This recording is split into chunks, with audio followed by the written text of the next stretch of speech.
అపోస్తలుల కార్యముల గ్రంథం 15వ అధ్యాయము ధ్యానము. ఈ అధ్యాయములో వ్రాయబడిన వచనముల సంఖ్య 41. ఈ అధ్యాయమందు యెరూషలేము పట్టణమునందు జరిగిన క్రైస్తవుల ప్రథమ సభ, the first council of Christians, మొట్టమొదటి సంఘ నాయకుల సభ.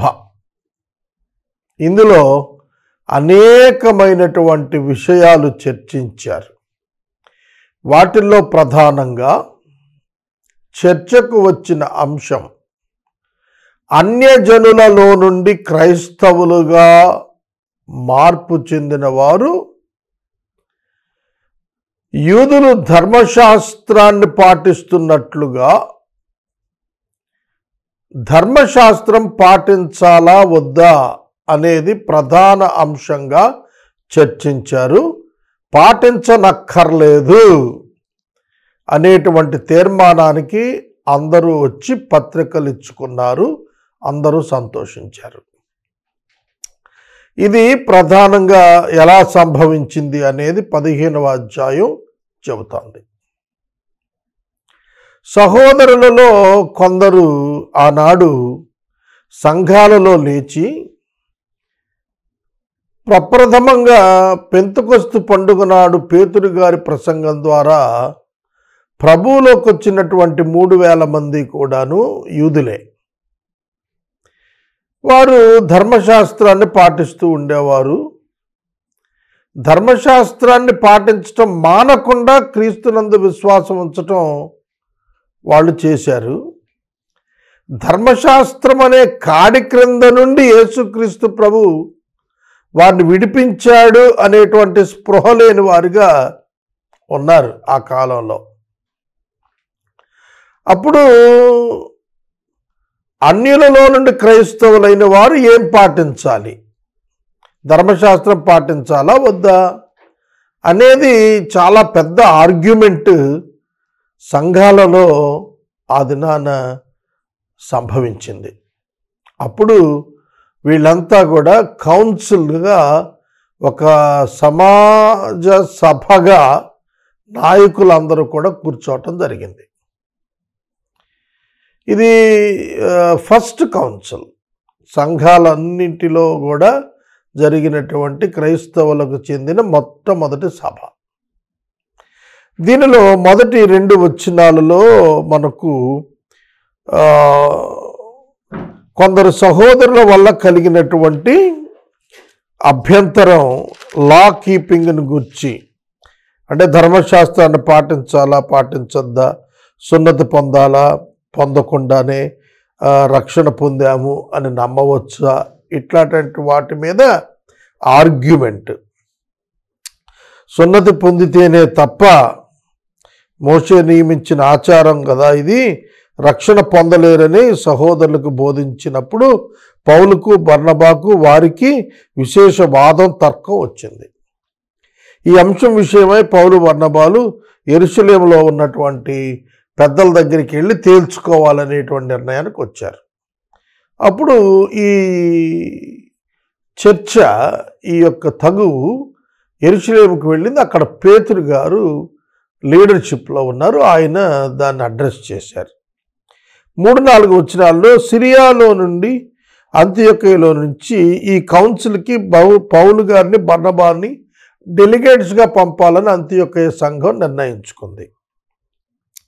5-6 వచనాల్లో ఈ కౌన్సిల్ యొక్క ఉద్దేశాలు: మోషే ధర్మశాస్త్రం గైకొనాలా, అన్యజనులు సున్నతి చేయించాలా, పరిశీలితలోని విశ్వాసులు కొందరు లేచి చేయించాల్సిందే అని చెబుతూ వచ్చినప్పుడు దాని గురించినటువంటి సమాలోచన దీని ఉద్దేశం.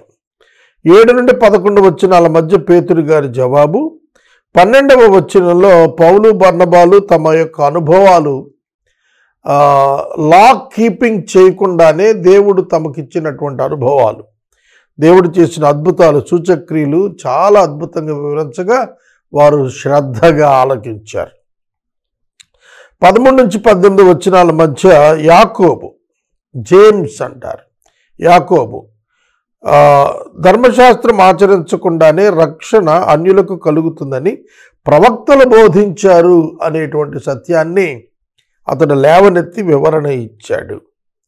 19-21 వచనాల మధ్య అన్యులు క్రైస్తవులు అయ్యాక ధర్మశాస్త్రం ఆచరించమని బలవంతం చెయ్యరాదు అనే ఒక నిర్ణయానికి వచ్చేశారు. 22వ వచనం ఐక్య సిద్ధాంత ప్రతిపాదన కింద సార్వత్రిక సంఘం రావాలనే ప్రతిపాదన చేసి పౌలు బర్నబాలను అంత్యోక్యకు పంపించి అక్కడున్న సంఘాలన్నిటికీ కూడా ఈ సిద్ధాంతాలు చెప్పాలని ఒక నిర్ణయం తీసుకున్నారు. 22-29 వచనాల మధ్య అన్యులైనటువంటి క్రైస్తవులు పాటించాల్సిన సిద్ధాంతం యొక్క వివరణ, దానిలో ఉన్నటువంటి మూల అంశాలన్నీ కూడా చర్చించి వివరించారు. 30-34 వచనాల మధ్య ఐక్య సిద్ధాంతం వల్ల అందరికీ ఆనందం కలిగింది, విశ్వాసులు స్థిరపడ్డారు. పౌలు బర్నబాలు అయితే అంత్యోక్యలో పరిచర్య చేస్తూ వచ్చారు. 35-41 2 భాగాలు. ఒకటి, పౌలు బర్నబాలు మార్కు నిమిత్తం తగాదా పడటం, వేరైపోవటం. రెండవది, పౌలు శీలలు కలిసి పరిచర్యలో రెండవ మిషనరీ ప్రయాణాన్ని ప్రారంభించి ముందుకు కొనసాగటం. ఇది 15వ అధ్యాయం 41 వచనాల్లో వ్రాయబడినటువంటి ప్రధాన వృత్తాంతం. ఈ వృత్తాంతం మీకు చక్కగా అర్థమైతే ఆ అధ్యాయంలో ఏం జరిగింది అనేది విపులంగా మీకు అర్థమవుతుంది. ఇక మొదటి వచనం నుండి మనం చదువుకుంటూ ముందుకు సాగుదాము. అపోస్తుల కార్యముల గ్రంథం 15వ అధ్యాయం 1వ వచనం. కొందరు యూదయ నుండి వచ్చి మీరు మోషే నియమించిన ఆచారము చొప్పున సున్నతి పొందితేనే గాని రక్షణ పొందలేరని సహోదరులకు బోధించిరి. యేసుక్రీస్తు ప్రభువారి యొక్క మరణం తర్వాత ఆయన ఆరోహణానికి వెళ్ళే ముందు మీరు సర్వలోకానికి వెళ్ళి సర్వ సృష్టికి సువార్తను ప్రకటించండి అన్నారు. సువార్త అంటే ఏమిటి? యేసుక్రీస్తు యొక్క మరణ పునరుద్ధానాల వార్త. యేసుక్రీస్తు మరణం ఏం చేసింది, పునరుద్ధానం ఏం చేసింది? ఒక విశ్వాసం ఉంచినటువంటి వ్యక్తి యొక్క పాపాన్ని యేసుక్రీస్తు ప్రభువు వారు తీసివేశారు తన మరణం ద్వారా అనేది తెలపటమే సువార్తలో ప్రధాన భాగం. మరి అటువంటప్పుడు వాళ్ళు ధర్మశాస్త్రం ఆచరించాల్సిన పని ఏమిటి? సున్నతి పొందవలసిన పని ఏమిటి? సున్నతి పొందకుండా కూడాను ఒక విశ్వాసి యేసుక్రీస్తు నందు విశ్వాసం ఉంచిన వాడు పాపక్షమాపణ పొందినప్పుడు రక్షణ పొందుతున్నాడు కదా. అటువంటప్పుడు ధర్మశాస్త్రాన్ని ఎందుకు ఆచరించాలి? ఇది పౌలు గారి యొక్క వాదన. కానీ యూదయ నుండి వచ్చినటువంటి విశ్వాసులు, అంటే యూదయ నుండి వచ్చిన విశ్వాసులు అంటే యెరూషలేము నుండి వచ్చిన వారు, అప్పటికి అపోస్టల్స్ అక్కడ లీడర్షిప్లో ఉండి వాళ్ళను ఆత్మీయంగా పెంచుతున్నారు. అక్కడ నుండి వచ్చిన వారి యొక్క అభిప్రాయం ఏమిటంటే మోషే ధర్మశాస్త్ర ఆచారం చొప్పున చేయకపోతే రక్షణ లేదంటే యూదులుగా మారాలి అన్యులు.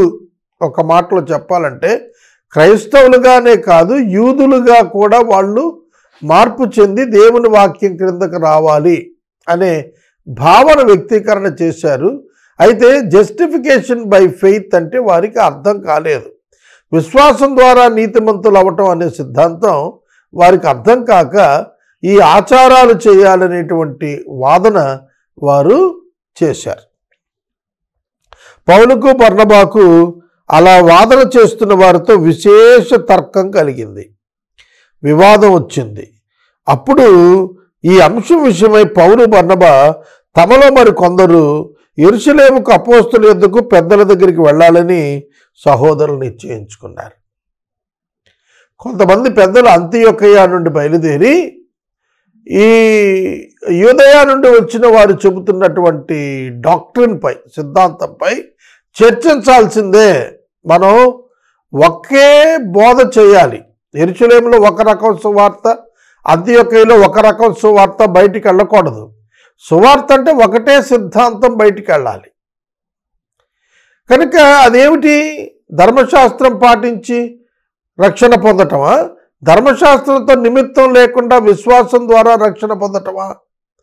ఇది క్లారిటీ రాకోకుండా మనం బోధించడం మంచిది కాదు అనేటువంటి తీర్మానం వారు కలగడం చేత పౌలు బర్నబాలు మరికొద్దిమంది పెద్దలు కలిసి యెరూషలేముకు వెళ్ళి పెద్దలైనటువంటి అపోస్తులతో చర్చించాలని ఒక ఆలోచనకు వచ్చారు. ఎందుకు ఈ ఆలోచనకు వచ్చారు? భిన్నమైనటువంటి బోధలు బయటికి వెళ్ళి సంఘాల మధ్యలో కలవరం, కన్ఫ్యూజను రాకుండా ఐక్య సిద్ధాంత ప్రతిపాదన కొరకు వాళ్ళు దాన్ని చర్చించాలని ఆలోచించారు. 3వ వచనం, కాబట్టి వారు సంఘము వలన సాగనంపబడిరి. ఫేనికే సమరయ దేశము ద్వారా వెళుతూ అన్యజనుల దేవుని వైపు తిరిగిన సంగతి వారికి తెలియపరిచి సహోదరులందరికీ మహా సంతోషం కలుగజేశారు. మీరు గమనించిన అంత్యోక్య నుండి వాళ్ళు పంపించబడ్డారు. They were sent through the church, by the church. ఎప్పుడైనా సరే ఒక ఇవాంజలిస్ట్ ఒక డెలిగేషన్ పైన బయటికి వెళుతున్నాడు అంటే that must be through the church it self. మనకు బ్రిటిష్ వారి యొక్క కాలంలో భారతదేశానికి మిషనరీలు వచ్చారు చాలామంది. అంతకు మునుపు కూడా మిషనరీలు వచ్చారు. బ్రిటిష్ వాళ్ళు రాకపూర్వం కూడా మిషనరీస్ వచ్చారు. ఈ మిషనరీలు వచ్చినప్పుడు ఎలా వచ్చారు వాళ్ళు అంటే, అక్కడ విదేశాల్లో ఉన్న క్రైస్తవ సంఘాలు కొంతమందిని ఏర్పరిచి వారిని మిషనరీలుగా విదేశాలకు పంపి సువార్త ప్రకటన చేసి వారి బాగోగులన్నీ కూడా, వారి బాధ్యతలన్నీ కూడా ఆ యొక్క మిషన్స్ చర్చెస్ తీసుకునేవారు. అది విధానం, అది ప్రాసెస్. కనుక ఒక మెయిన్ చర్చ్ ఉంటుంది, అంత్యోక్య లాంటి చర్చి. అక్కడి నుంచి మిషనరీస్ వెళతారు. వెళ్ళి అన్య ప్రాంతాలంతా కూడా సంఘాలు ఏర్పరిచి వాళ్ళను క్రీస్తులో స్థిరపరచడానికి ప్రయత్నిస్తారు. ఆ ప్రయత్నానికి కావలసినటువంటి బాధ్యతలన్నీ కూడాను ముఖ్య సంఘం, కేంద్ర స్థానం దాన్ని ఆ ఇవాంజలికల్ ప్రాజెక్ట్ అంతటిని కూడా తానే నిర్వహిస్తుంది అన్నమాట. ఇది ప్రాసెస్ ఇన్ ద బైబిల్లో జరిగిన ఒక క్రమమైన పద్ధతి ఇది. కానీ ఇవాళ ఏమైపోయిందంటే ఇండిపెండెంట్ అనేటువంటి పేరున విస్తృతంగా ఎవరి మనసుకు వారికి చెందినట్లుగా, ఎవరి యొక్క ఉద్దేశాలకు వారు చెందినట్లుగా, ఎవరి ఇష్టానుకూలంగా వాళ్ళు సువార్తీకరణ కొరకు ముందుకెళ్ళిపోతున్నారు. దానికి కారణం ఏమిటి అని చూస్తే మెయిన్ లైన్ చర్చెస్ ఇవాంజలిజం వైపు వాళ్ళు దృష్టి మరల్చకుండా చర్చ్ ప్లాంటేషన్ వైపు వెళ్ళిపోతున్నారు. సో ఇవాంజలిజం వలన చర్చ్ ఏర్పడిన తర్వాత చర్చ్ బిల్డింగ్స్ కట్టడం అనేది ఒక క్రమమైన పద్ధతి.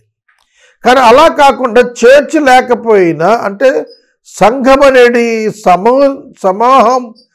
సమూహం లేకపోయినా బిల్డింగ్స్ ఏర్పరచడం ద్వారా అక్కడ కాంగ్రిగేషన్స్ కట్టాలి అనేటువంటి సిస్టమ్, రివర్స్డ్ సిస్టమ్ అడాప్ట్ అయిన తర్వాత ఎప్పుడైతే దానిని మెయిన్ లైన్ చర్చెస్ టేకప్ చేశాయో, ఇండిపెండెంట్స్గా భారం ఉన్నటువంటి వారు ఒక డైరెక్షన్, ఒక లీడర్షిప్ లేకుండా వాళ్ళు ఇవాంజలిజం కోసం వెళ్ళిపోతున్నారు.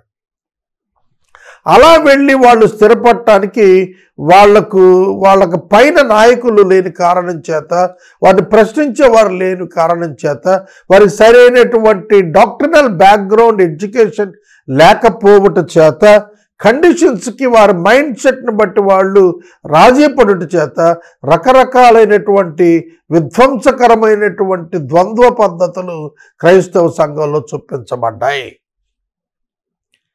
ఈ మాట మీరు చాలా జాగ్రత్తగా అర్థం చేసుకోండి. ఇండిపెండెన్స్ అనేది అసలు క్రిస్టియన్ హిస్టరీలో లేదు. బిబ్లికల్ ప్యాటర్న్లో ఇండిపెండెంట్ అనేది లేదు. ఓన్లీ ఇంటర్డిపెండెన్సీ మాత్రమే ఉంది. పౌలు అన్ని సంఘాలు కట్టినా కేంద్ర స్థానం అంత్యోకయ క్రిందకే వచ్చాయి ఆ సంఘాలన్నీ కూడా. ఇప్పుడు అలా కాదు, ఎవరి ఓన్ బిజినెస్ వారిదే అన్నట్టుగా సంఘాలు ఉన్నాయి. They won't come under one leadership, one guidance, one doctrinal system. అందుకే క్రైస్తవ్యం ఇప్పటి కాలంలో శాఖోపశాఖలుగా ముక్కలుగా సిద్ధాంతపరంగా విడిపోవటం మనం చూస్తాం. కనుక వారు బోధిస్తున్నారు, కానీ వారు బోధిస్తున్న సిద్ధాంతం యొక్క పరిమితులు ఏమిటనేది వారు ఎరుగక అనేకులు ఈ దినాన బోధ చేస్తున్నారు. అంటే చర్చ్ మెయింటెనెన్స్ మెథడ్స్ నేర్చుకుంటున్నారు తప్ప బోధించాల్సినటువంటి సిద్ధాంతం యొక్క లిమిటేషన్స్ ఏమిటి అనేది తెలుసుకోకుండానే ఈ దినాలలో అనేక మంది సంఘాలు స్థాపించేస్తున్నారు, ఆరాధనలు నిర్వహించేస్తున్నారు. ఆ కారణం చేతనే ద్వంద్వ ప్రమాణాలు క్రైస్తవ్యంలో ఇవాళ దెబ్బతీస్తున్నాయి. ఆనాడు జరిగినటువంటిది కూడా అదే. అందుకే వాళ్ళు కౌన్సిల్గా ఏర్పడటానికి ఇష్టపడ్డారు. కాబట్టి అంత్యోకయ సంఘం నుండి వాళ్ళు సాగనంపబడ్డారు. గుర్తెరగండి, evangelist must delegate from some church. వారు సువార్థికులు సంఘము ద్వారా పంపబడిన వారై ఉండాలి. ఏ డెలిగేషన్ అయినా కూడా ఇప్పటికీ కూడా బైబిల్ కళాశాలలలో తర్ఫీదుకి వెళ్తున్నట్టు వారు అప్లికేషన్లో which church you belongs to, ఏ సంఘానికి మీరు చెందినవారు, ఏ సంఘ కాపరి మిమ్మల్ని సిఫారసు చేస్తున్నాడు సేవ కొరకు అనేది ఒక కాలం ఉంటుంది. ఆ కాలంకి కారణం ఇదిగో ఈ అపోస్తుల కార్యం 15వ అధ్యాయం 3వ వచనం. ఫినీకే సమరయ దేశాల ద్వారా వాళ్ళు యెరూషలేముకు వెళుతున్నప్పుడు ఆ ప్రాంతంలో సమరయలో అన్యజనులు ఉంటారు. వారి యొద్దకు వెళ్ళి అన్యజనులు దేవుని వైపు తిరిగిన సంగతి తెలియచేసి సహోదరులకు చెప్పినప్పుడు మహా సంతోషం కలిగిందంట. మీరు మీ బైబిల్లో ఈ మాట దయచేసి అండర్లైన్ చేస్తారా? మహా సంతోషం కలుగు చేశారు. ఇప్పుడు మిమ్మల్ని నేను ప్రశ్న అడుగుతున్నాను. ఎవరైనా ఒకరు యేసుక్రీస్తు ప్రభువుని అంగీకరించారు అని మీ సమాచారం వచ్చినప్పుడు మీకు ఎటువంటి ఆనందం కలుగుతోంది? ఒక వ్యక్తి తాను సంపాదించిన ధనాని కంటే, తాను సంపాదించిన పేరు కంటే యేసుక్రీస్తు ప్రభువునందు విశ్వాసం ఉంచిన వారిని గురించినటువంటి సంఘటన అతని చెవికి వచ్చినప్పుడు అత్యధికంగా ఆనందించాలి. అంటే తన వ్యక్తిగత ఆనందం కంటే కూడాను ఈ ఆత్మ సంబంధమైన ఆనందం అత్యధికంగా కలగాలి. అదే క్రైస్తవ్యం.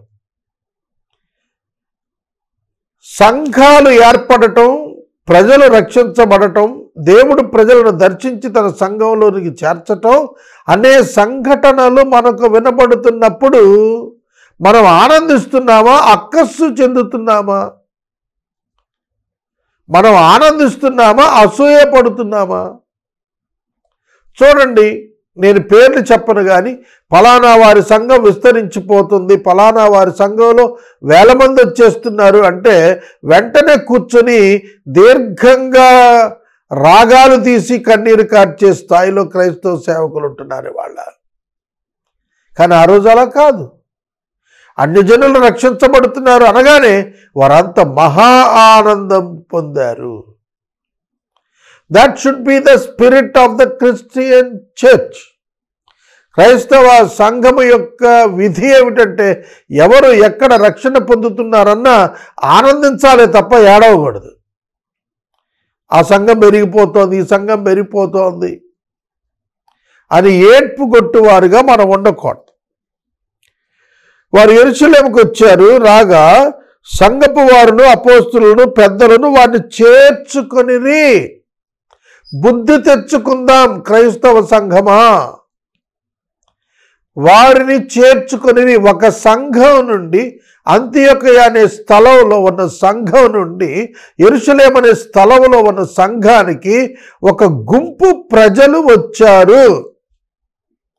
అప్పుడు బ్రదర్ మీరెవరో మాకు తెలియదు, మీ పని మీరు చూసుకోండి, లేదా మీ అకామిడేషన్ మీరు చూసుకోండి, మీ ఫుడ్ మీరు చూసుకోండి అనలేదు. వాళ్ళు సంతోషంగా చేర్చుకున్నారు.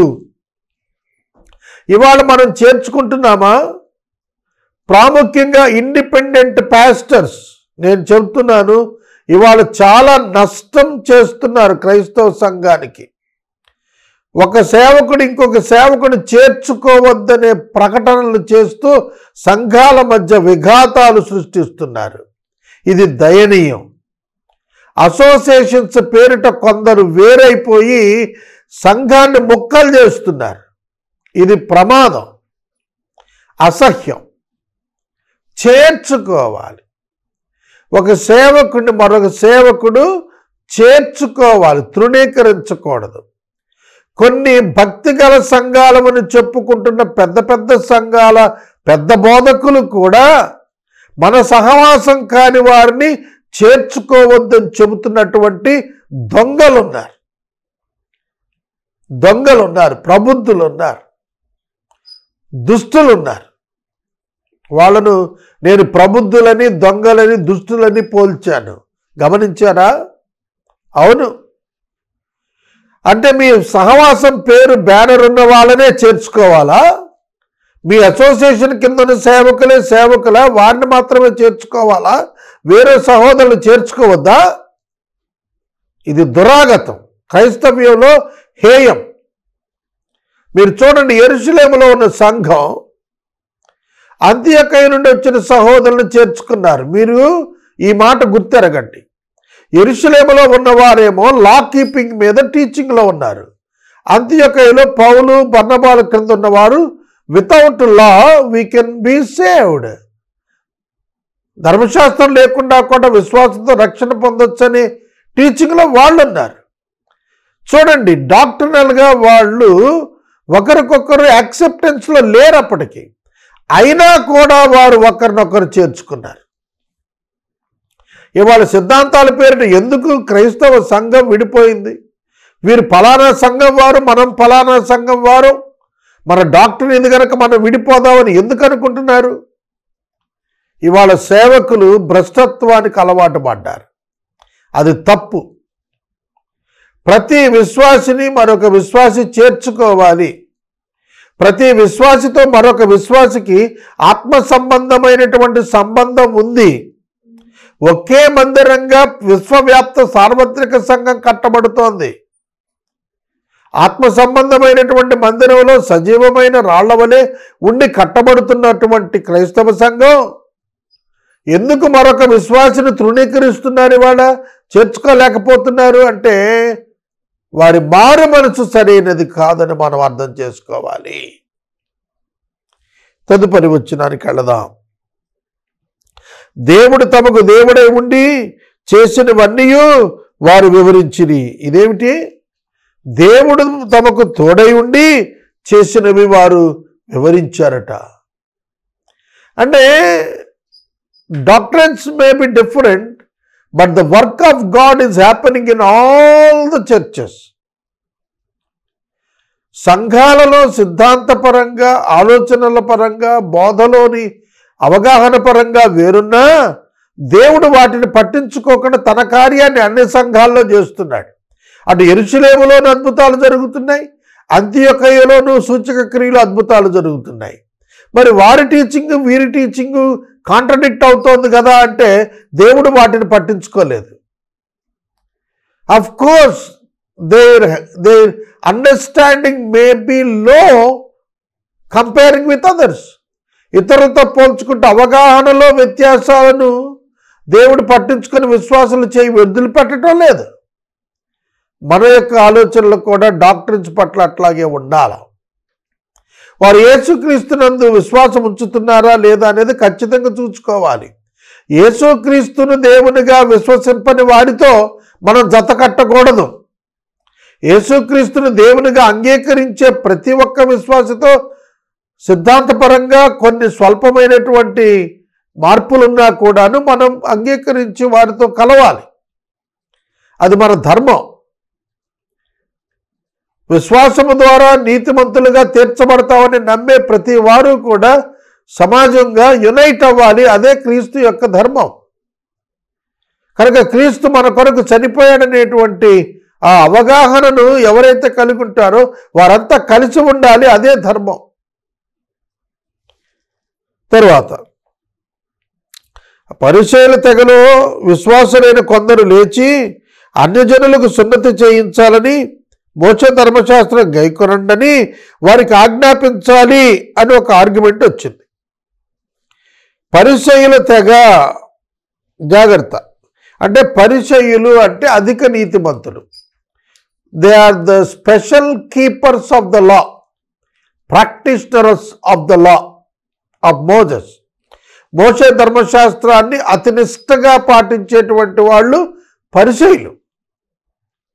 అంటే నీతిమంతులుగా తమను తాము ఎంచుకుంటారు తమ క్రియల ద్వారా.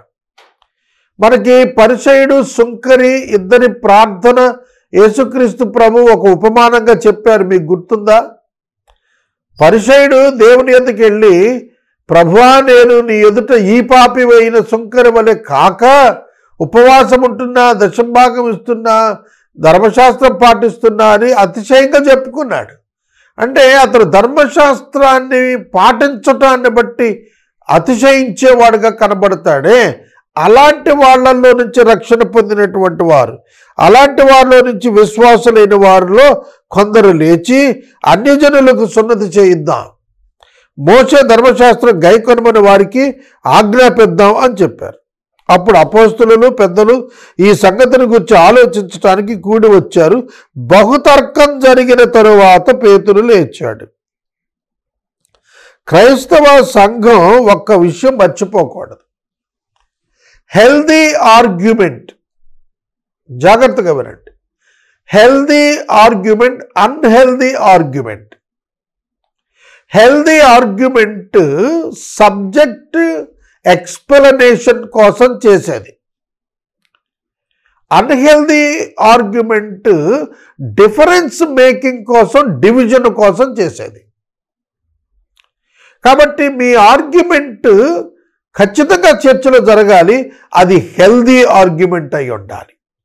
What you believe and how you believe and why you believe, ఏం నమ్ముతున్నావు, ఎందుకు నమ్ముతున్నావు అనేటువంటి వివరణ ఒక వ్యక్తి తన విశ్వాసాన్ని గురించి స్పష్టంగా చెప్పగలగాలి. అది మరొకరికి వేరుగా అనిపించినా కూడా తన విశ్వాసం, తన నమ్మకం, తన విధానం చెప్పాలి. Everybody must be clear in their following doctrine. వారు విశ్వసిస్తూ అనుసరిస్తున్న సిద్ధాంతం ఏంటనేది ఖచ్చితంగా చెప్పి తీరాలి ప్రతి విశ్వాసి కూడా. సంఘాల్లో ఇప్పుడు ఆ బోధ కనబడుతుందా? ఏం ఫాలో అవుతున్నారు మీరు అనేది ఎవరైనా ఇండియన్ చర్చెస్లో ఎవరైనా ఆలోచన చేస్తున్నారా? ప్రధానంగా ఇండిపెండెన్స్ కింద కొన్ని వందలు పుట్టగొడుగుల్లా పుట్టుకొస్తున్న సంఘాల్లో సంఘ కాపరి సంఘానికి మన సిద్ధాంతం ఇది అని నిర్దిష్టమైనటువంటి బోధ చేసే సమయాన్ని తీసుకుంటున్నాడా?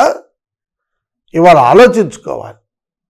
అది కొరవడింది కాబట్టే క్రైస్తవ సమాజంలో విశ్వాసుల యొక్క స్పిరిచువల్ గ్రోత్లో చాలా చాలా చాలా వెనకబడిపోతున్నారని అర్థం చేసుకోవాలి. అప్పుడు అపోస్తలులు అయిన పెద్దలు ఈ సంగతిని గురించి ఆలోచించడానికి కూడుకున్నారు. అపోస్తలులను పెద్దలుగా చెబుతున్నాడు సంఘానికి. They are the guiding leaders, నడిపించేటువంటి నాయకులుగా అపోస్టల్స్ ఉన్నారు అప్పుడు. కాబట్టి వాళ్ళు కూడుకొని చర్చించాలని వచ్చినప్పుడు బహుతర్కం జరిగింది. ఆ తర్కం అంతా కూడా పేతురు గారు ఓపికగా విన్నాడు. Because he wants to be the judge. ఆయన తీర్పరిగా లేచి నిలబడబోతున్నాడు. ఎందుకంటే ఆయనే కదా అసలు సంఘానికి ఆద్యుడు.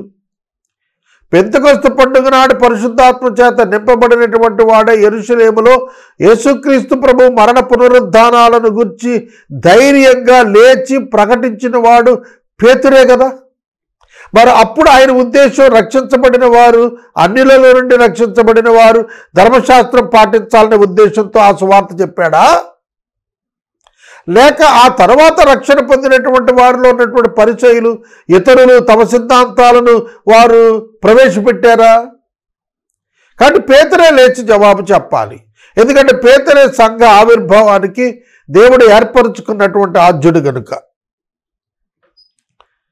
పేతురు లేచి వారితో ఇట్లా అన్నాడు. పేతురు యొక్క బోధ 7-11 వచనాలు. సహోదరులారా, ఆరంభమందు అన్యజనులు నా నోట సువార్త వాక్యముని విశ్వసించులాగన మీలో నన్ను దేవుడు ఏర్పరచుకొనినని మీకు తెలియను. Who am I? నేనెవరిని మాట్లాడటానికి మొదట మీరు తెలుసుకోవాలి. Who am I? What is my identity? What is my qualification to talk before you? మీ ఎదుట మాట్లాడటానికి నాకున్నటువంటి అర్హత ఏమిటి, నేను ఎవరిని అనేది పేతురు గారు చెప్తున్నాడు. ఏమని చెప్తున్నాడు తెలుసా? ఆరంభమందు అన్యజనులు నా నోట. అపోస్తల కార్యముల గ్రంథము 10వ అధ్యాయములో ఉన్నటువంటి కొర్నేలి అనేటువంటి అన్యుని ఇంట మొట్టమొదట సువార్త ప్రకటించిన వాడు పేతురే. అతడు ప్రకటించిన మీదట పరిశుద్ధాత్మ దేవుడు ఆ అన్యజనుల మీదకు, యూదులలో నుండి విశ్వసించిన వారి మీదకు దిగి వచ్చినట్టుగా ఆ పరిశుద్ధాత్మ దేవుడు వారి మీదకు కూడా దిగి వచ్చాడు. ఈ సంగతి యెరూషలేములో సంఘానికి చెప్పినప్పుడు వారు ఒకప్పుడు ఆనందించారు. కాబట్టి దేవుడు నన్ను అన్యజనులకు సువార్తికునిగా మొట్టమొదట పంపించాడు, నన్ను ఏర్పరచుకున్నాడు అనేది మీకు తెలియను. You all know that. మరియు హృదయములను ఎరిగిన దేవుడు మనకు అనుగ్రహించినట్టుగానే వారికి పరిశుద్ధాత్మను అనుగ్రహించి వారిని గురించి సాక్ష్యం ఇచ్చెను.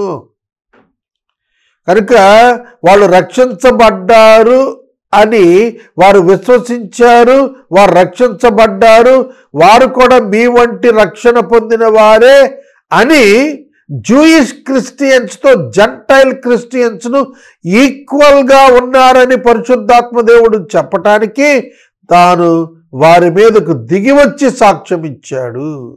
వారు కూడా అపోస్తల గారు 2వ అధ్యాయంలో 3000 మంది ఏ విధంగా అయితే అన్య భాషలతో మాట్లాడి వారు కూడా దేవుని బిడ్డలనే సాక్ష్యం చెప్పగలిగారో, అలాగనే కొర్నేలు అపోస్తల గారు 10వ అధ్యాయంలో అన్యులైనప్పటికీ వారు కూడా పరిశుద్ధాత్మను పొంది అన్య భాషల్లో మాట్లాడారు. కాబట్టి the Holi spirit God has given a great sign of salvation for gentiles. అన్యులకు రక్షణ ఇవ్వబడిందని చెప్పటానికి ఒక గొప్ప సాక్ష్యంగా తన యొక్క కృమ్మరింపును వారి మీదకు అనుగ్రహించటం మనకు తెలుసు. వారి హృదయములను విశ్వాసము వలన పవిత్రపరిచాడు. మనకును వారికి ఏ భేదం దేవుడు కనపరచలేదు. అర్థమవుతుందా?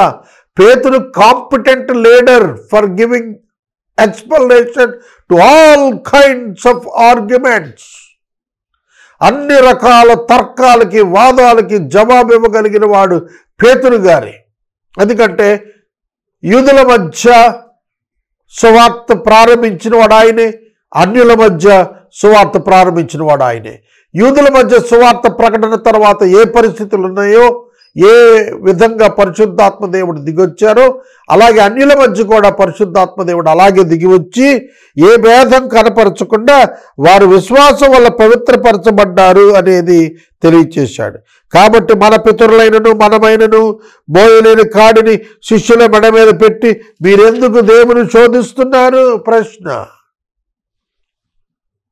మనమైనా మన పితరులైనా మనలో ఉన్నవారు ఎవరైనా కూడా జెంటైల్ క్రిస్టియన్స్ మీద ధర్మశాస్త్రం అనేటువంటి కాడిని పెట్టి వాళ్ళు దాన్ని పాటించాలనేటువంటి ఒక శోధన వారికి ఎందుకు తీసుకొస్తున్నారు అనే ప్రశ్న ఇప్పుడు పేతురు గారు అడుగుతున్నాడు. ఏదైతే అంత్యోకయ సంఘంలో పౌలు బర్నబాలు ఆర్గ్యుమెంట్ చేశారో అలాంటి సమాంతర ఆర్గ్యుమెంట్ పేతురు గారు కూడా సంఘం మధ్య యెరూషలేములో మాట్లాడుతున్నాడు. ప్రభువైన యేసు కృప చేత మనము రక్షణ పొందుదామని నమ్ముచున్నాం కదా. మళ్ళీ ప్రశ్న, నమ్మటం లేదా? రెటారికల్ క్వశ్చన్. నమ్ముతున్నాం, అలాగే వారు రక్షణ పొందుతారు అన్నాడు. రక్షణకు సున్నతికి సంబంధం లేదని అపోస్తలుడైనటువంటి పేతురు గారు తెగేసి చెప్పాడు ఈ కౌన్సిల్లో. That's end of the matter. ఇక ఆర్గ్యుమెంట్ అక్కర్లేదు, ఎవరు వాదించకండి. పరిచయులైనటువంటి వారు సున్నతి పొందాలని క్రైస్తవ విశ్వాసులుగా పరిచయం నుండి వచ్చిన వారు సున్నతి పొందాలని, అన్యులలో నుండి వచ్చిన వారు బలవంతం పెట్టకండి, విశ్వాసము వలన నీతిమంతులుగా వారు తీర్చబడ్డారు, దేవుడు దానికి ముద్ర వేశాడు అనేది నేను చెబుతున్నాను. కనుక వాళ్ళు రక్షణ పొందారు అంటే యూదులు ఎలా రక్షణ పొందారో సువార్త వలన అన్యులు కూడా అలాగే రక్షణ పొందారు అనేది చెప్పేశాడు. ఇక 12వ వచనంలో పౌలు బర్నబా పేతురు గారి యొక్క బోధను సపోర్ట్ చేస్తూ అన్నారు, సమూహమంతా ఊరుకుండి పౌలు బర్నబా తమ ద్వారా దేవుడు అన్యజనుల్లో చేసిన సూచక క్రియలు అద్భుతాలు వివరించగా ఆలకించారు. పేతురు గారు అపోస్తలుల కార్యం 10వ అధ్యాయాన్ని ఉటంకించుకున్నాడు తన యొక్క స్పీచ్లో. కొర్నేలియు ఇంట పరిశుద్ధాత్మ దేవుడు దిగి వచ్చినప్పుడు ఏం జరిగిందో చెప్పుకొని వారందరిని ఊరుకోమన్నాడు కదా. ఇప్పుడు పౌలు బర్నబాలు ఏం చెప్పారంటే తమ మొదటి మిషనరీ ప్రయాణంలో దేవుడు కనపరిచిన సూచక క్రియలను అద్భుతాలను వర్ణించాడు. అంటే జెంటైల్ పీపుల్ సాల్వేషన్లో కూడా దేవుడు మిరకల్స్ ద్వారా, సైన్స్ ద్వారా, సూచక క్రియల ద్వారా తన ప్రెజెన్స్ను ప్రూవ్ చేశాడు. అంటే he accepted gentile salvation. Gentile can follow Jesus Christ అనేది వాళ్ళు వివరించినప్పుడు మిగిలిన వారందరూ కూడా ఆలకించారు. పౌలు బర్నబాలు చాలించిన తర్వాత జేమ్స్ గారు, యాకోబు పత్రిక రాసిన యాకోబు గారు మాట్లాడారు. మీరు గమనించారా? పేతురు, పౌలు, బర్నబా, యాకోబు వీళ్ళంతా కూడా ఫస్ట్ కౌన్సిల్లో వారి ఒపీనియన్స్ షేర్ చేశారు. ఇవాళ ఏ విధంగా అయితే ఒక సొసైటీ యొక్క మీటింగ్ కండక్ట్ చేసుకుంటామో మనం, అట్లానే మీటింగ్లో కమిటీ సభ్యులు ఎట్లా మాట్లాడతారో ఆ రోజున పెద్దలు కూడా అసోసియేషన్గా వాళ్ళు మాట్లాడుతున్నారు. కనుక మనం సమాజంలో పెద్దలకు మాట్లాడే అవకాశం ఇస్తున్నామా? టు షేర్ దేర్ వ్యూస్, వారి యొక్క అభిప్రాయాలను, సూచనలను మనం తీసుకుంటున్నామా? ఇక్కడ చూడండి, పేతురు నాకు ఇంకెవరు మాట్లాడకూడదు, నేను మాట్లాడాను కాబట్టి అని అనలేదే. పౌలు మాట్లాడాడు, బర్నబా మాట్లాడాడు, మేము అన్ని జనులకు అపోస్తులు కనుక మేము మాట్లాడతాం, నీ క్యాడరేట్ అని అనలేదే. కనుక యాకోబు మనకు ఒక బిషప్గా కనపడతాడు. యాకోబు పత్రిక రాసినటువంటి యాకోబు ఒక బిషప్గా మనకు కనపడతాడు మొదటి సంఘానికి. అతడు ఏమని అంటున్నాడో తెలుసిన, ధర్మశాస్త్రం లేకుండానే అన్యజనులు రక్షణ పొందారు అని అంటున్నారు కదా, ఇది ఇప్పటిది కాదు, ఇది ప్రవక్తల నోట కూడా ప్రస్తుతించబడినటువంటి మాటయే అని వివరణ ఇచ్చాడు. యాకోబు అన్నాడు, సహోదరులారా నా మాట ఆలకించండి. శిష్యులారా అనలేదు, మిత్రులారా అనలేదు, సహోదరులారా అన్నాడు. సహోదరులారా అన్నప్పుడు మిగతా వారితో తనను తాను ఐడెంటిఫై చేసుకున్నది ఏమిటంటే, we all are brothers in Christ, no positional barriers. Positional barriers సంఘంలో లేవు, పనులలో మాత్రమే ఉన్నాయి తప్ప పొజిషనల్ బ్యారియర్స్ భావనలో లేవు. భావనలో అందరూ సమానమే, కానీ పనులు చేస్తున్నప్పుడు ఎవరి పనులు వారు చేయటానికి ఆ డిఫరెన్సియేషన్ పనులను బట్టుంది. అంతేగాని అందరూ అందులో భాగస్థులే. సంఘము యొక్క అభివృద్ధిలో విశ్వాసులందరూ సమాన భాగస్థులే. వారి వారి పనుల నిమిత్తం వారి హోదాలు నిర్ణయించబడి ఉండవచ్చు, కానీ భావనలో అయితే, దేవుడు చూచే చూపులో అయితే అందరూ సమానమే. అపోస్తలులు ఎక్కువ, విశ్వాసులు తక్కువగా రక్షణ ఉంటుందా? ఉండదు. Salvation is equal for all apostles and other believers also equal, same and one, nothing great, nothing important, nothing separate, nothing special. అపోస్తలులకు ఇచ్చిన రక్షణ ప్రత్యేకమైంది, విశ్వాసులకు ఇచ్చింది కొంచెం తక్కువైంది అని చెప్పలేదు. We all are brother in Christ. క్రీస్తు యేసునందు మనందరం సహోదరులమే. ధర్మాల నిర్వర్తింపులో కొన్ని పోర్ట్ఫోలియోస్ పరిశుద్ధాత్మ దేవుడు సంఘం యొక్క క్షేమాభివృద్ధికి ఇచ్చిన ధర్మాలలో వ్యత్యాసాలే తప్ప భావనలో కాదు, అవగాహనలో కాదు, ఆచరణలో కాదనే తెలుసుకోవాలి. అన్యజనులలో నుండి దేవుడు తన నామము కొరకు ఒక జనమును ఏర్పరచుకున్నట్టుకు వారిని ఎలాగూ మొదట రక్షించనో సిమియోను వివరించి ఉన్నాడు. సిమియోను అన్నప్పుడు ఇక్కడ పీటర్ అని అర్థం చేసుకోవాలండి.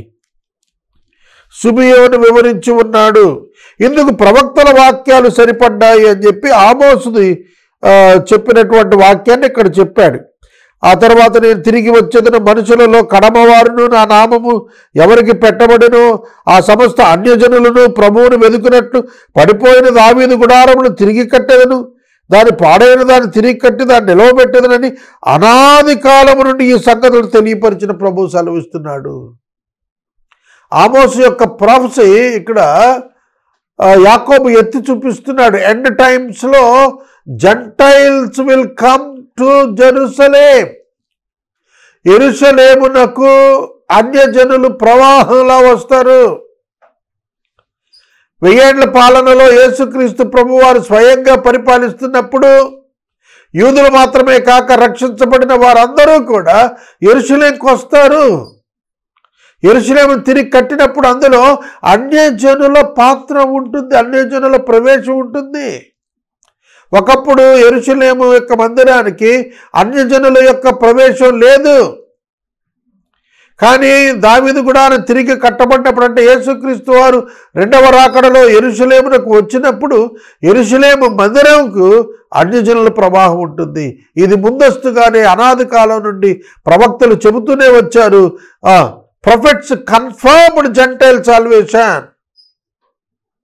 కాబట్టి అన్యుల రక్షణను గురించి తక్కువగా ఎంచవద్దు, అన్యుల రక్షణను గురించి భిన్నంగా భావించవద్దు అనేది ఇక్కడ యాకోబు గారు కూడా తెలియచేస్తున్నారు. ఇక 19 నుంచి 21వ వచనం వరకు అన్యజనులలో నుండి క్రైస్తవులుగా వచ్చిన వారు ధర్మశాస్త్రం ఆచరించమని బలవంతం చేయొద్దు అనే ఒక నిర్ణయానికి వారు వచ్చారు. కాబట్టి అన్యజనుల నుండి దేవుని వైపు తిరుగుతున్న వారు మనం కష్టపెట్టద్దు, మన యొక్క ధర్మశాస్త్రం అనే కాడి వారి మీద మోపొద్దు. విగ్రహ సంబంధమైన అపవిత్రత, జారత్వము, గొంతు పిసుకు చంపిన దానిని రక్తం విసర్జించుటకు వారికి పత్రిక వ్రాసి పంపాలన్న అభిప్రాయం. ఒక ప్రపోజల్ తెస్తున్నాడు. సున్నతి పొందాలి అనే ప్రపోజల్ పొందు పక్కన పెట్టండి. ధర్మశాస్త్రం ఆచరించాలనేటువంటి, ధర్మశాస్త్రం టోటల్గా ఆచరించాలనేది పక్కన పెట్టండి. కానీ కొంత కీ వర్సెస్ ఉన్నాయి ధర్మశాస్త్రంలో. అవేంటంటే రక్తము చిందించకుండా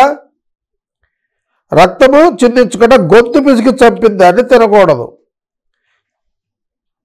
తర్వాత రక్తాన్ని తినకూడదు, విగ్రహ సంబంధమైన విగ్రహారాధన చేయకూడదు, జారత్వం చేయకూడదు.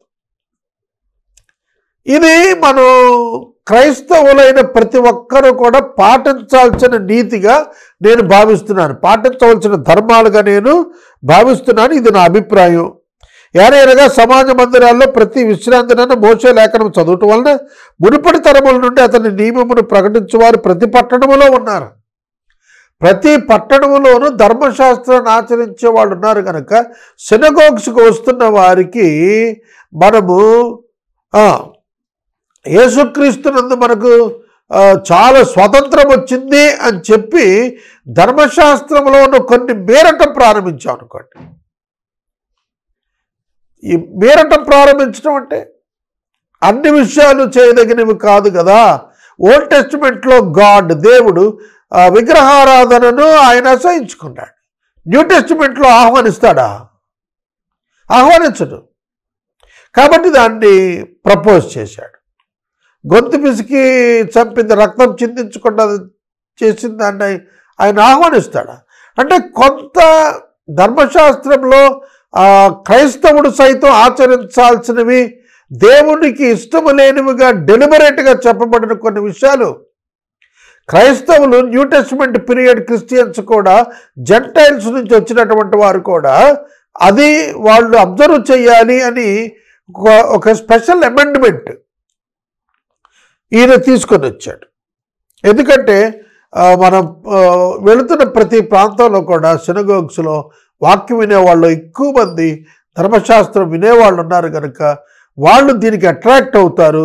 They won't deviate. ఇది కొత్త బోధ కాదు, మన ధర్మశాస్త్రంలోని కొన్ని విషయాలు చెబుతున్నారులే అని సర్దుకొని ఎక్కువ మంది విశ్వాసంలోనికి వచ్చేటువంటి అవకాశం ఉంది. అబ్రప్ట్గా ధర్మశాస్త్రం అంతా కొట్టేస్తున్నారు క్రైస్తవులు అన్నటువంటి భావన లేకుండా కంఫర్ట్గా వాళ్ళు గాస్పుల్ వైపు టర్న్ అవటానికి ఇదొక అవకాశంగా యాకోబు చెబుతున్నాడు. 22వ వచనం నుండి చూస్తే, అప్పుడు సహోదరులలో ముఖ్యులైన బర్సబ్బాను మారు పేరు గల యోధ, అంటే బర్నబా సోదరుడు బర్సబ్బా అని అంటారు, శీలను తమలో ఏర్పరచుకొని పౌలుతోను బర్నబాతోను అంతియొకకు పంపుట యుక్తమని అపోస్తలులకు పెద్దలకు సంఘం అంతటికి తోచెను. అంతియొకయ సంఘానికి బర్నబా పౌలును మాత్రమే పంపితే వెనక్కి యెరూషలేములో జరిగినటువంటి కౌన్సిల్లోని తీర్మానాలు ఇవి మాత్రమే అని చెప్పటానికి నిర్ధారించడానికి రుజువులేంటి? కాబట్టి యెరూషలేము సంఘానికి చెందినటువంటి బర్సబా అనేటువంటి యోధ, సైలస్ అంటారు, శీల అనే ఆయన్ని కలిపి పంపాలి. అంటే there should not be any doubt raised in the church of Antioch. అంతియోకయలోని సంఘంలో నిజమేనా అక్కడ ఇదే జరిగిందా అనే భావన రాకుండానట్లుగా మరొక ఇద్దరిని పౌలు బర్నబాలతో యాడ్ చేసి పంపటం యుక్తము. మీరు చాలా జాగ్రత్తగా వచనాలు గమనించాలి. యుక్తము అనే పదం it is good to send. పంపటం మంచిది, యుక్తము. దాని ద్వారా వారికున్న కన్ఫ్యూజన్ అంతా తొలగిపోతుంది. ఏ ఆర్గ్యుమెంట్ అయితే అంతియొకయలో నుండి యెరూషలేముకు బర్నబా పౌలు తీసుకెళ్లారో ఆ ఆర్గ్యుమెంట్ని కన్ఫర్మ్ చేస్తూ ఇన్ ఎడిషన్ టు దట్, దానితో పాటుగా ఇంకా కొంచెం వివరణను యాడ్ చేస్తూ మరికొన్ని నూతన తీర్మానాలను యాడ్ చేస్తూ వారిని సంఘానికి అంతియొకయకు వెనకకు పంపుతున్నారు అపోస్తలులు. కాబట్టి అలా వెనక్కు పంపుతూ ఉన్నప్పుడు వారికి కోసిగ్నేటరీస్గా కౌంటర్ కన్ఫర్మేషన్ ఇచ్చేటువంటి వారుగా సైలస్ను బర్సబా యోధాను పంపించినట్లుగా మనం చూస్తాం. వాళ్ళు ఏమి డాక్యుమెంట్ తీసుకొస్తున్నారంటే రిటర్న్ డాక్యుమెంట్ తీసుకెళ్తున్నారు. వీరు వ్రాసి వారి చేత పంపినదేమనగా, they try to give much more proofs to believe. ఏదో నోటి మాట చేత అక్కడ జరిగిపోయింది ఇక్కడ జరిగిపోయింది ఇలా అనేసుకున్నారనేది కాకోకుండా ఒక రిటర్న్ డాక్యుమెంట్ కన్ఫర్మేషన్ కోసం ఇస్తున్నారు. ఒక సిఫారసు లెటర్ ఇస్తున్నారు. ఆ లెటర్లో ఈ డాక్టర్స్ అన్ని రాస్తున్నారు. దాని కింద సంఘ పెద్దల యొక్క పోస్టల్స్ యొక్క సైన్ ఉంటుంది. It's like document of proof. సోదరి, సంఘము తమ యొక్క నమ్మకాలను మాటల మీద రుద్దకూడదు. మాటల చేత కాదు, విత్ సౌండ్ ప్రూఫ్తో సంఘాల మధ్యన డాక్టర్నల్ ఇష్యూస్ ఉండాలి. ఎప్పుడైతే సిద్ధాంతపరమైన విషయాల పట్ల డాక్టర్నల్ ఎవిడెన్సెస్ మనం రిటర్న్ డాక్యుమెంట్స్ ఎప్పుడైతే సబ్మిట్ చేస్తామో అది స్ట్రాంగ్గా ఉంటుంది, చలనం లేకుండా ఉంటుంది. వీరు వ్రాసి ఏమని పంపారట, అపోస్తలులు పెద్దలు సహోదరులు అంతియొకయలో సిరియలో కిలికియలో నివసించు అన్యజనులుగా ఉండిన సహోదరులకు శుభము అని రాస్తున్నారు. ఇవాళ మనం ఈ స్టేటస్లో ఉన్నామా అండి? నా ప్రశ్న.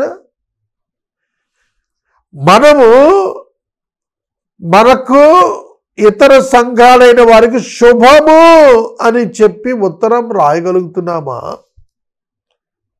యెరూషలేములో ఉన్న సంఘం ఎక్కడున్న సంఘాలకు రాస్తున్నారు? సిరియాలోను, కిలికియలోను, అంత్యోకయలోను నివసిస్తున్న అన్యజనులలో నుండి క్రైస్తవులైన వారికి శుభము అని రాస్తున్నారట. ఇవాళ బుద్ధి తెచ్చుకోవద్దండి. మనం ఇతర సంఘాలకు శుభమని రాస్తున్నామా? మనం లేదే. నాది ఫలానా డినామినేషన్, మేమంతా ఒకటి, మేము ఇంకోటితో మాట్లాడం, మాకింకోటితో పడదు, మాకింకోటి అవసరం లేదు.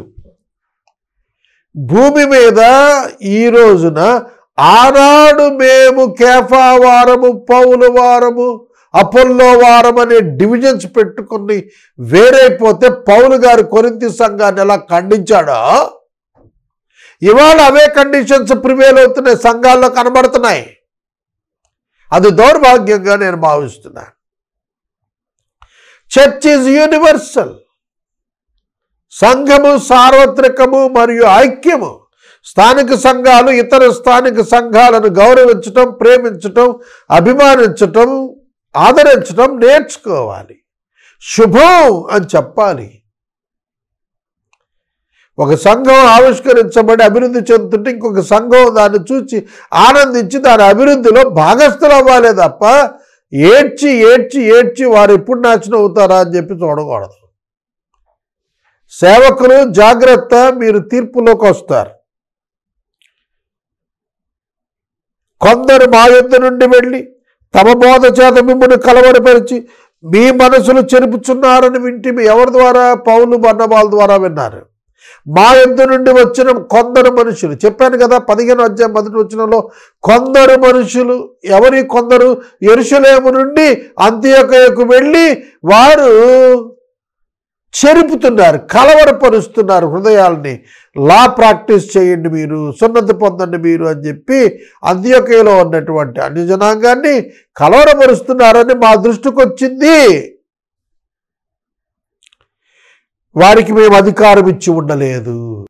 పేతురు గారు యెరూషలేము సంఘములో ఉండి మీరు వెళ్ళి అంత్యోకయకి వెళ్ళి ఇలా చెప్పండి అని వాళ్ళకేం అధికారం ఇచ్చి పంపలా. They went on their own. వాళ్ళు స్వయంగా వెళ్ళారు, వారు సొంతం ఎరిగింది చెప్పేశారు. వారు పూర్తిగా ఎరిగిన వారు కాదు సిద్ధాంతాన్ని, కానీ వారు ఎరిగిన దాన్ని మేము యెరూషలేము నుంచి వచ్చాం కాబట్టి, మేము చాలా గొప్పవాళ్ళం కాబట్టి అనే భావంతో వ్యక్తీకరించేశారు. వారు పరిచయ తెగల్లోని కొందరు, వారికి మేము అధికారం ఇవ్వలేదు కాబట్టి we don't accept the teaching, మేమే ఆ బోధన అంగీకరించం అని చెప్పాడు. కనుక మనుషులను ఏర్పరిచి మన ప్రభు అయిన యేసుక్రీస్తు పేరు కొరకు తమ్మును తాము అప్పగించుకున్న బర్నబా పౌలును మన ప్రియులతో కూడా మీ యొద్దకు మీ యొద్దకు పంపడం యుక్తమని మాకందరికి ఏకాభిప్రాయం కలిగింది. మేమంతా యునానిమస్గా ఒక తీర్మానానికి వచ్చేసాం. అదేమిటంటే యోధా శీలను పంపాం, వారు నోటి మాటతో ఈ సంగతులు మీకు తెలియచేస్తారు. నేను చెప్పాను కదా, సంఘంలో అంత్యోకయలో ఏ డౌట్ రాకూడదు. పౌలు బర్నబాలు వచ్చి అంత్యోకయ నుండి డెలిగేట్స్గా వెళ్ళారు. ఆ డెలిగేట్స్ వెనక్కి వచ్చి అక్కడ జరిగినాయి అని చెప్తే కుదరదు. ఇంకా కొత్త వాళ్ళు కూడా పంపబడ్డారు. యోధా సేన కూడా పంపుతున్నాం, వారు కూడా తమ నోటితో ఈ సంగతులు మీకు తెలియజేస్తారు. విగ్రహాలు కర్పించిన వాటిని, రక్తమును, గొంతు ముసుగు చంపిన దాన్ని, జారత్వమును విసర్జించాలి. ఇవి మాత్రం మేము రికమెండ్ చేస్తున్నాం సంఘానికి. మేమొక్కడమే కాదు, పరిశుద్ధాత్మ దేవుడు కూడా ఇవి రికమెండ్ చేస్తున్నాడు. ఈ ఆవశ్యమైన వాటికంటే ఎక్కువైన ఏ భారం మీ మీద మోపకూడదని పరిశుద్ధాత్మకు మాకు తోచను వీటికి దూరముగా ఉండుటకు జాగ్రత్త పడితేరా అది మీకు మేలు, మీకు క్షేమం కలుగుతుంది. మీకు మేలు, మీకు క్షేమం కలుగుతుంది. ఏమండి, గొంతు పిసికి చంపిన దాన్ని తినేస్తే క్షేమంకి ఏమవుద్ది అంటే ఆత్మ సంబంధంగా ఒక సాటిస్ఫాక్షన్ మీకు ఉంటుంది. అది చెబుతున్నాడు. ఇవి పాటించడం ద్వారా మీ హోలీనెస్, మీ పరిశుద్ధత కాపాడుకుంటారు, మీ ప్రత్యేకత కాపాడుకుంటారు, మీరు దేవుని బిడ్డలుగా కనిపిస్తారు. అన్యజనులకు మీకు వ్యత్యాసం ఏమిటి అని అంటే రక్షించబడిన అన్యజనులకు రక్షించబడని అన్యజనులకు వ్యత్యాసం ఏమిటి అంటే, రక్షించబడిన అన్యజనులు రక్తం తినరు, గొంతు పిసికి చంపిందాన్ని తినరు, విగ్రహారాధన చెయ్యరు, జారత్వం చెయ్యరు, పరిశుద్ధంగా ఘటం కాపాడుకుంటారు, శరీరాన్ని కాపాడుకుంటారు. ఇవి మేము మీ మీద భారంగా పెడుతున్నాము అని అనుకోకండి. ఇవి బేసిక్ ట్రూత్స్, వీటిని మనం ఫాలో అవుదాము, యూనివర్సల్గా దీన్ని యాక్సెప్ట్ చేసుకుందాము. సిరియా, కిలికియలో, అంత్యోకియలో ఉన్నటువంటి అన్యజనులారా, యెరూషలేములో ఉన్న యూదుల్లో నుంచి రక్షించబడిన వారు సైతం వీటిని ప్రాక్టీస్ చేస్తాం.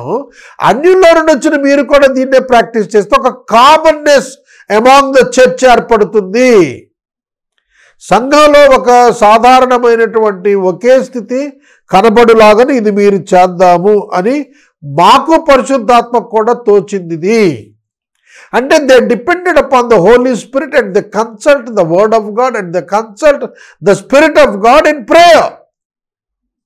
ప్రార్థనలో వారు దేవునితో పోరాడి పరిశుద్ధాత్మ చేత సమాధానం పొందామనేటువంటి భావనకు వచ్చిన తర్వాతే ఈ కొద్ది విషయాలను అన్యులు చేయాలని బోధించారు.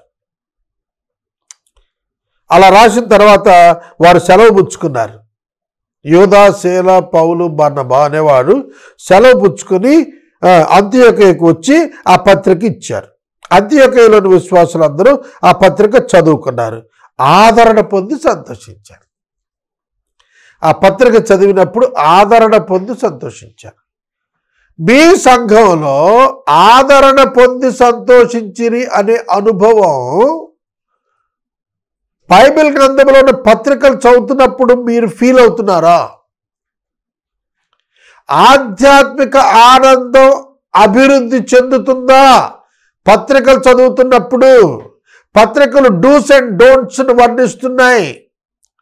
పత్రికలు వ్రాసిన apostles, first century top Christian leaders, వారు ఆ యొక్క ఎపిస్టల్స్ పత్రికలు రాసినప్పుడు ఆయా సంఘాలకు చేయదగినవి చేయకూడనివి వర్ణించారు. కనుక అవి చదువుతున్నప్పుడు మీకు ఆనందం కలుగుతుందా? సంతోషం కలుగుతుందా? కలగాలి. 32వ వచనం, మరియు యూదా, శీల ప్రవక్తలై ఉండినందున పెక్కు మాటలతో సహోదరులను ఆదరించి స్థిరపరిచిని. అంటే ప్రాఫెసీస్ చెప్తున్నారు. వాళ్ళు ప్రవక్తలు అయ్యారు అంటే జరిగే వాటిని గురించి మాట్లాడుతున్నారు కాబట్టి వాళ్ళ వలన ఆదరణ కలిగింది. వారు అక్కడ కొంతకాలం గడిపారు. సహోదరుల యొద్ద నుండి తమను పంపిన వారి యొద్దకు వెళ్ళటానికి సమాధానంతో సెలవు పుచ్చుకున్నారు. అయితే పౌలు, బర్నబా అంత్యోకియలో నిలిచి ఇంకా అనేకులతో కూడా వాక్యం బోధిస్తూ ప్రకటిస్తూ ఉన్నారు. శీల, యూదా వెనక్కి వెళ్ళటానికి సెలవు పుచ్చుకున్నారు అని రాశాడు. కానీ శీల పౌలుతో కలిసి సెకండ్ మిషనరీ జర్నీకి వెళ్ళినట్టుంది. అంటే యూదా ఒక్కడే వెనక్కి వెళ్ళి ఉండాలి. కొన్ని దినాలైన తర్వాత ఏ పట్టణంలో మనం ఇక్కడ నుంచి మనకి సెకండ్ మిషనరీ జర్నీ స్టార్ట్ అయిపోతుంది. కొన్ని దినములైన తర్వాత ఏ పట్టణాల్లో ప్రభువాక్యం ప్రచారం చేశామో ఆ పట్టణాలకు వెళ్ళి సహోదరుల దగ్గరికి వెళ్ళి వారు ఎలా ఉన్నారో చూద్దామని పౌలు, బర్నబా అనుకున్నారు. సహజం కదా. మనం సువార్త సేవ చేసి వచ్చేసిన ప్రాంతాల్లో విశ్వాసులు ఎలా ఉన్నారో ఒకసారి విజిట్ చేద్దామా వాళ్ళను అనేటువంటి ఆలోచన వచ్చింది. వచ్చినప్పుడు పౌలు, బర్నబాలు వెళదామని ఒప్పుకున్న తర్వాత ఎవరిని తీసుకెళ్ళాలి అనేది వచ్చింది. బర్నబా అన్నాడు, మార్కుని తీసుకెళ్దాము, మొదటిసారి తీసుకెళ్ళాం కదా అలాగే అన్నాడు. పౌలు గారు దాన్ని వ్యతిరేకించాడు. మార్క్ మనల్ని వదిలిపెట్టి వెనక్కి వచ్చేసాడు కదా, మార్క్ మనల్ని వదిలిపెట్టేసి వెనకకి వచ్చేసాడు కదా. 13వ అధ్యాయంలో పౌలు గారు బర్నబా గారితో బయలుదేరి వెళ్ళినటువంటి జాన్ మార్క్ వెనక్కి వచ్చేసాడు. 13వ అధ్యాయం అపోస్తలుల గ్రంథం 13వ వచనంలో పాపు నుండి బయలుదేరి పంపూలియాలో ఉన్న పెర్గేకి వచ్చినప్పుడు జాన్ మార్క్ పంపూలియా నుండి వెనక్కి రిటర్న్ అయిపోయాడు, కష్టాలు పడలేక. సువార్తలో ఏర్పడుతున్న అవాంతరాలకు భయపడి వెనక్కి వెళ్ళిపోయాడు. కాబట్టి ఆ వెనక్కి వెళ్ళిపోయే స్పిరిట్ ఉన్నవాడిని మళ్ళీ తీసుకెళ్తే మళ్ళీ వెళ్ళిపోతే కనుక మన పరిస్థితి ఏమిటి అనేది ఆలోచన చేసినప్పుడు ఇతను మనకు క్షేమకరమైన వాడు కాదని పౌలు భావించాడు, పర్వాలేదు అని చెప్పి బర్నబా భావించాడు. తీవ్రమైన తర్కం పుట్టింది. ఈ తీవ్రమైన తర్కం పుట్టినప్పుడు జరిగింది ఏమిటంటే, బర్నబా మార్కును తీసుకొని వేరేగా తన ప్రయాణం అయిపోయాడు. పౌలు గారు శీలను తీసుకొని తన మిషనరీ ప్రయాణాన్ని ప్రారంభించాడు. 39వ వచనంలో వారికి తీవ్రమైన వాదం పుట్టింది. వారు ఒకళ్ళనొకళ్ళు విడిచి వేరైపోయారు. Agreement for disagreement, that's not difference. వారిద్దరి మధ్యలో భేదం వచ్చింది అంటే వాదం వచ్చింది, భేదం కాదు. డాక్టరల్ భేదం రాలేదు, డిఫరెన్స్ ఇన్ ఒపీనియన్ వచ్చింది, not difference in doctrine. Doctrinal difference రాలేదు, ఒపీనియన్ డిఫరెన్స్ వచ్చింది మెథడ్స్లో. అందుకు వారు వేరయ్యారు. కుప్ర అనేది బర్నబా నేటివ్ ప్లేస్, అందుకనే బర్నబా మార్కును తీసుకొని కుప్రకి వెళ్ళిపోయాడు. వాడెక్కి కుప్రకి వెళ్ళాడు. శీలను తీసుకొని పౌలు గారు సహోదరుల చేత కృపకప్పగించబడ్డ వాడే బయలుదేరి సంఘాలను స్థిరపరచడానికి సిరియా, కిలికియా దేశాల ద్వారా సంచారం చేయటం ప్రారంభించాడు. There the second missionary journey started. రెండవ మిషనరీ ప్రయాణం ప్రారంభమైంది అనేది మనకి ఇక్కడ అర్థమవుతుంది. కనుక ఇక్కడ ఒక్క మాట నేను చెప్తాను, ప్రభువు కృపకు అప్పగించబడిన వాడై బయలుదేరాడు. సహోదరుల చేత ప్రభువు కృపకు అప్పగింపబడిన వాడే. సహోదరులు కనబడుతున్నారు, ప్రభువు కృప కనబడుతుంది. మినిస్ట్రీలో ప్రభువు కృప మాత్రమే కాదు, సహోదరుల యొక్క సెండింగ్ కూడా కావాలి, సహోదరులు పంపటం కూడా కావాలి. కనుక అంత్యోకయలో ఉన్న సహోదరులు పౌలు గారిని సపోర్ట్ చేసి సెకండ్ మిషనరీ జర్నీ కోసం పంపించారు. పరిశుద్ధాత్మ దేవుడు తన కృప చేత పౌలు గారి పరిచయం కంటిన్యూ చేశాడు. ఫిజికల్ అరేంజ్మెంట్స్, నీడ్స్ అన్నీ కూడా చర్చ్ ఇస్తూ వచ్చింది.